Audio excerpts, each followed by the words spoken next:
اليوم أحل لكم الطيبات وطعام الذين أوتوا الكتاب من قبلكم حل لكم وطعامكم حل لهم والمحصنات من الذين أوتوا الكتاب من قبلكم.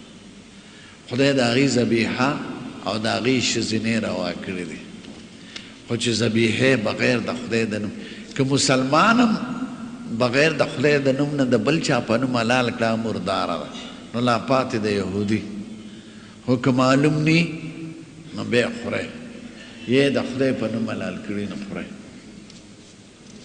مسلمان هم که حلاله کوي د پیر بابا په نوم مې حلال کړه مردار شو، د بل چا په نوم یې حلال کړه مرداري کې.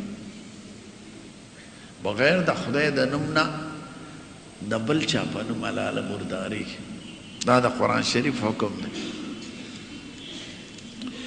جان ورکول دا داسې عبادت او قرباني ده چې دا بغیر د خدای د نوم نه د بل چا په نوم نه کېږي.